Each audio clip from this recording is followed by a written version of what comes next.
तो बच्चे यहाँ से कक्षा 9वीं की सभी छात्र और छात्राएं ध्यान देंगे। बच्चे देखिए, आपकी जो मैथमेटिक्स है इसको मध्य प्रदेश बोर्ड द्वारा दो भागों में विभक्त किया गया है, ठीक है। एक तो है आपका बेसिक गणित और दूसरा है आपका स्टैंडर्ड गणित। तो बच्चा जो बेसिक लेगा उसको जो है 11th में मैथ सब्जेक्ट नहीं मिलेगा, ऐसा आपको बताया गया होगा त्रैमासिक एग्जामिनेशन में। तो बच्चे उसी प्रकार से दो पेपर आपको जो है वार्षिक परीक्षा में देखने के लिए मिलेंगे। जिस प्रकार से आपको अर्धवार्षिक और जो है अर्धवार्षिक में दो पेपर आपको देखने के लिए मिले होंगे, बच्चे उसी प्रकार से जो है आपको वार्षिक परीक्षा में भी दो पेपर मिलेंगे। अगर आपने एडवांस या फिर जिसको हम स्टैंडर्ड गणित बोलते हैं, स्टैंडर्ड गणित आपने जो है सिलेक्ट किया होगा तो आपको ये वाला क्वेश्चन पेपर देखने को मिलेगा। तो बच्चे सभी प्रश्नों के उत्तर, जी हाँ, क्वेश्चन नंबर 1 से लेकर के सभी क्वेश्चन नंबर 23 तक जितने भी क्वेश्चन आपसे पूछे जाएंगे सभी हम जो है सॉल्व कराने वाले हैं इस वीडियो के माध्यम से। बाकी अगर वीडियो लंबी होती है तो क्वेश्चन पेपर का पीडीएफ भी आपको दे देंगे, तो वीडियो बिल्कुल अंत तक देखिएगा। चलिए स्टैंडर्ड गणित के लिए जो है कल सुबह आपका जो क्वेश्चन पेपर आने वाला है उसको सॉल्व कर लेते हैं। तो बच्चे देखिए, सुबह 10 बजे आपका जो है एग्जाम है, तो जल्दी से आप जो है इसको सॉल्व जरूर करिएगा जितने क्वेश्चन मैं आपको बता रहा हूँ। तो कुछ इस प्रकार से निर्देश रहेंगे, सभी प्रश्न करना अनिवार्य रहेगा। सभी प्रश्नों के सम्मुख के मार्क्स दिए रहेंगे। 1 से 5 तक वस्तुनिष्ठ प्रश्न रहेंगे, 6 से 23 तक जो है प्रत्येक। तो बच्चे यहाँ पे इंग्लिश मीडियम और हिंदी मीडियम दोनों वाले विद्यार्थी देख रहे होंगे, क्योंकि आपका क्वेश्चन पेपर भी दोनों माध्यम में आता है। तो जैसे ही मैं हिंदी में टिक लगाऊंगा ना, उसी प्रकार से बच्चा आपको जो है इंग्लिश में भी टिक लगा लेना है, ठीक है। तो वीडियो बिल्कुल अंत तक देखना, आप सभी प्रश्न हम सॉल्व कराने यहाँ से स्टार्ट करते हैं। तो बच्चा देखिए, पहला प्रश्न आपसे पूछा गया है, एक परिमेय संख्या तथा एक अपरिमेय संख्याओं का योगफल, ठीक है। योगफल मतलब जोड़ना या फिर अंतर, ठीक है। अंतर मतलब क्या होता है बच्चे? घटाना, ठीक है। योगफल होता है जोड़ना, अंतर होता है घटाना। सदैव एक संख्या होगी, तो बच्चे सदैव जो है ये हमेशा अपरिमेय संख्या ही मिलेगी आपको, ठीक है। तो इसमें जो है पहले का बी नंबर वाला आपका आंसर करेक्ट हो जाएगा। बच्चा दूसरा जो क्वेश्चन आपसे पूछा गया है 3 धन करनी 3, और दूसरे पुस्तक में है 3 धन करनी 3 का मान पूछा गया है। तो बच्चा इसमें जो है आपका ए धन बी और ए धन बी वाला जो फार्मूला है वो आपका लगेगा। तो बच्चे इसको अपन जब सॉल्व करते हैं तो क्या आता है? ए वर्ग धन बी वर्ग। तो उसी प्रकार से हम जो है 3 का वर्ग कर देंगे बच्चा, और दूसरा जो हमारा दिया गया है बी, उसका मान है करनी 3, तो इसका भी वर्ग कर देंगे। 3 का वर्ग हो जाएगा बच्चा 9, और करनी 3 का वर्ग जो है हमारा हो जाता है 3, क्योंकि जो है आपका रूट से जो है वर्ग कट जाता है। 9 में से 3 जाएगा, आपका कितना बचेगा बच्चे? 6। तो यहाँ पे बी नंबर वाला ऑप्शन आपका करेक्ट हो जाने वाला है, ठीक है। निम्नलिखित में से बहुपद नहीं है। तो बच्चे बहुपद जो होता है वो आपका होता है इसमें बच्चे जो है निम्नलिखित में से जो है बहुपद नहीं पूछा गया है, ठीक है। तो बहुपद जो है आपका वो आपका जो है बाई धन 2/22 नहीं है, बाकी के सारे जो है बहुपद माने जाएंगे आपके, ठीक है।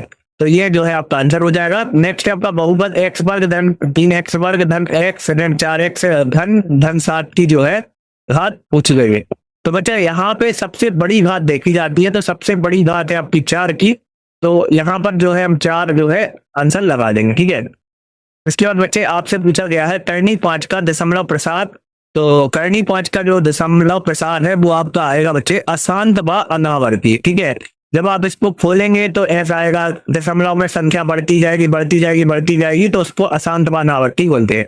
नेक्स्ट है समीकरण y बराबर 3x धन 5 का जो है कैसा हल होगा। तो बच्चे इसका जो है हमेशा जो है अपरिमित रूप से अनेक हल हो जाएंगे, ठीक है। कैसे अनेक हल हो जाएंगे? अनेक, ठीक है। तो उसी प्रकार से बच्चे जो है इंग्लिश मीडियम वाले आप लगा लेना। इसके बाद सेकंड प्रश्न है आपका रिक्त स्थानों की हमें पूर्ति करनी है। तो पहला प्रश्न है हमारा सतत वर्ग अंतरालों के लिए प्रयुक्त दंड आरेख होता है। तो बच्चे ये जो प्रयुक्त दंड आरेख होता है वो होता है आपका आयत चित्र, ठीक है। तो इसमें जो है आप भंडी से आयत, ठीक है, आयत चित्र।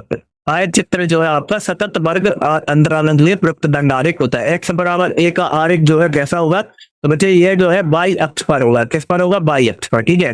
नेक्स्ट है आपका बे रेखाएं जो एक ही रेखा के समांतर होती हैं, परस्पर क्या होती हैं? तो समानांतर होती है बच्चे, ठीक है। ये कैसी होती है? समानांतर, ठीक है, समानांतर होती है। इसके बाद एक समद्वि बाहु त्रिभुज बराबर भुजाओं के सम्मुख कोण जो है हमेशा कैसे होते हैं बच्चे? ये भी हमेशा कैसे होते हैं? बराबर ही होते हैं, ठीक है। बाह्य चतुर्भुज जिसकी सभी भुजाएं समान हो, प्रत्येक कोण 90 अंश का बराबर हो, तो जो है कहलाता है। तो कौन सा त्रिभुज कहलाता है बच्चे? तो ये जो है आपका वर्ग, ठीक है, वर्ग कहलाता है, ठीक है। क्या कहलाता है? वर्ग। ठीक है। इसके बाद है कोण 60 अंश के पूरक कोण का समपूरक होता है, तो ये जो होता है हमेशा समपूरक 130 अंश आएगा, ठीक है। कितना आएगा? 130 अंश। तो इस प्रकार से आपको भर लेना है।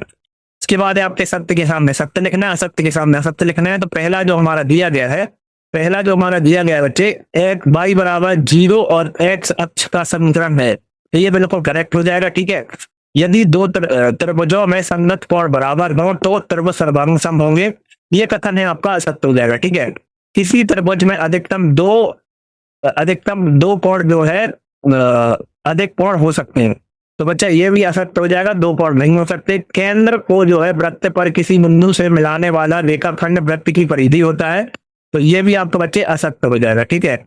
बारंबारता बहुभुज समान प्रकृति के दो अलग अलग आंकड़ों की तुलना में अधिक उपयोगी आलेख होता है, तो ये करेक्ट हो जाएगा आपका बच्चे, ठीक है। निजु कोण का मान जो है 180 डिग्री होता है, तो ये भी सत्य हो जाएगा। तो इस प्रकार से जो है आपका सिर्फ जो है छठवां और पहला सत्य है, और जो है आपका पांचवा सत्य है, ठीक है। बाकी के सारे असत्य हैं। इसके बाद जो है हम सही जोड़ियों का मिलान करेंगे। तो पहला जो दिया गया है आयत 1 है, तो बच्चे आयत जो है एक चतुर्भुज है, ठीक है। तो ये जो है आपका पहले से मिलान हो जाएगा, ठीक है।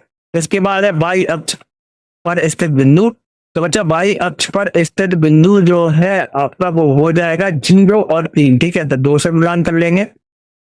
ऊपरी सीमा निम्न सीमा बटे 2, तो बच्चे इसका जो मिलान है आपको करना है यहाँ पे बच्चे जो है वर्ग चिन्ह से, किससे कर लेंगे? वर्ग चिन्ह से। तो ये तीसरा हो जाएगा ठोस आकृति का उदाहरण। तो ठोस आकृति का उदाहरण जो है हमेशा बेलन होता है, तो बच्चे चौथा में जो है आप बेलन लगा लेना। ए भुजा वाले समद्विबाहु त्रिभुज का क्षेत्रफल, तो ये जो है हमेशा होता है कैनी 3/2 ए वर्ग। तो ये 5वें का हो जाएगा। जो लास्ट आपका बचा है 0 और 4, ये हो जाएगा आपका 6वें का, ठीक है। उस प्रकार से आपको सही जोड़ियों का मिलान करना था। एक वाक्य एक शब्द मतलब। तो बच्चा पहला है हमारा रैखिक बहुपद की घात हमेशा कितनी होती है? तो एक होती है, हमेशा कितनी होती है? 1। x बराबर 3y को जो है ax धन by धन c के रूप में लिखना है। तो बच्चे इसको जो है हम कैसे लिख लेंगे? x, ठीक है, डेढ़ के 3y और धन के 0, ठीक है, बराबर 0, ठीक है। तो इस प्रकार से इसको लिख देंगे। इसके बाद है बिंदु 4 और 3 किस चतुर्थांश में स्थित है? तो ये जो है आपके चतुर्थ, ठीक है, कौन से चतुर्थांश में स्थित है? तो ये हो जाएगा चतुर्थांश में स्थित है, ठीक है। बिंदु 5 ऋण 2 की x अक्ष से दूरी पूछी गई है, तो ये जो है 2 निकल के आएगी, कितनी आएगी? 2। पूर्ण कोण का मान होता है, तो बच्चे पूर्ण कोण का मान हमेशा 360 डिग्री ही होता है, ठीक है। कितना? 360 डिग्री। 3 असंदिग्ध बिंदुओं से होकर अधिकतम कितने वृत्त खींचे जा सकते हैं? तो हमेशा एक वृत्त खींचा जा सकता है। इसके बाद बच्चे जो है इंग्लिश में पूछे गए हैं क्वेश्चन। अब देखिए 6वां प्रश्न है 1/5 और 1 के बीच 4 परिमेय संख्या, ठीक है। 1/3 का हर का परिमेयकरण, इसको जो है हमें सरल करना है, ठीक है। और अथवा में भी सरल करने के लिए पूछा गया है। इसके बाद बच्चे 8वां देख लीजिए गुणनखंड निकालना है। 9वां में जो है कार्तीय तल पर रेखा खींचनी है, ठीक है। 10वां आप देख लीजिए कौन से चतुर्थांश में बताना है। 11वां देख लीजिए आप इस प्रकार से, और यहाँ से 12वां 13वां, ठीक है। 13वां 7वां 14वां देख लीजिए, ठीक है। 15वां देख लीजिए, 16वां प्रश्न देख लीजिए, 17वां 18वां, ठीक है। 19वां देख लीजिए कुछ इस प्रकार से, और ये आपका जो है अथवा दिया गया है इसका। और ये आपका 20वां देख लीजिए, आप शंकु वाला प्रश्न आपसे पूछा गया है, ठीक है।